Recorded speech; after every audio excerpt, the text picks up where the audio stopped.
Welcome to Nature Talks. I'm Mark Dixon, and in this episode I want to discuss the blue stingrays that we find in the garden route.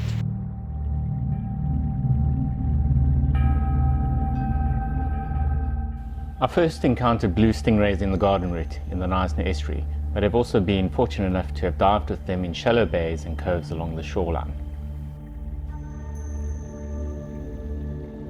As a species, blue stingrays are included in the class of cartilaginous fish, which includes sharks, rays, skates and guitarfish. They are endemic to southern African waters, and their distribution ranges from Angola up the west coast around to St. Lucia in the northern KwaZulu-Natal on the eastern coastline. They can be found in depths ranging from 2 meters to 100 meters and exhibit an annual inshore migration, wintering in deeper water and then migrating to shallower waters during the summer months for a breeding aggregation. Blue stingrays exhibit a diet variation that is dependent on their habitat and size class. In the surf zone, they feed mainly on shrimp, clams and polychaete worms, while in deeper waters they feed on small fish and prawns. They have electromagnetic sensors in their snout and detect prey in the seabed as they swim over it. When they detect prey, they will pounce on it, dig it out with their jaws and then crush it before swallowing. Blue stingrays can reach a width of 75 centimeters, weigh up to 25 kilograms and live for 14 years. They reach sexual maturity at 5 years for males and 7 years for females. Blue stingrays are classed as aplacental viviparous, meaning that they are live bearers.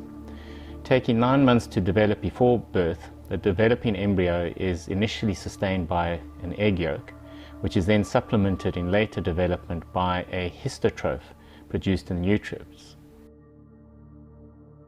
During their breeding aggregations, they select protective bays, gullies and estuaries, where they will remain buried in the sand for extended periods of time. Females can be distinguished from the males as they are larger and have a pronounced arched back. Ovulation begins shortly after birth, and 2 or 3 males will compete to mate with a female.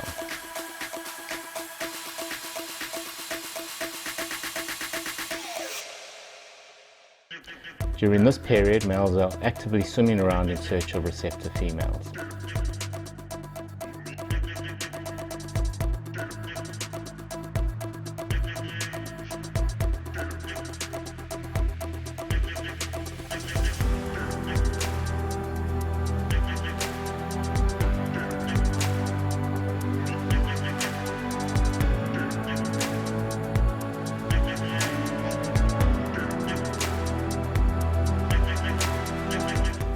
The conservation status of blue stingrays is unassessed and rated least concern.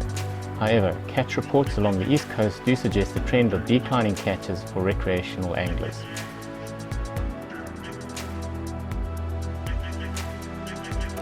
Their average fecundity and short breeding lifespan do make them vulnerable to overexploitation by recreational and competition fishing.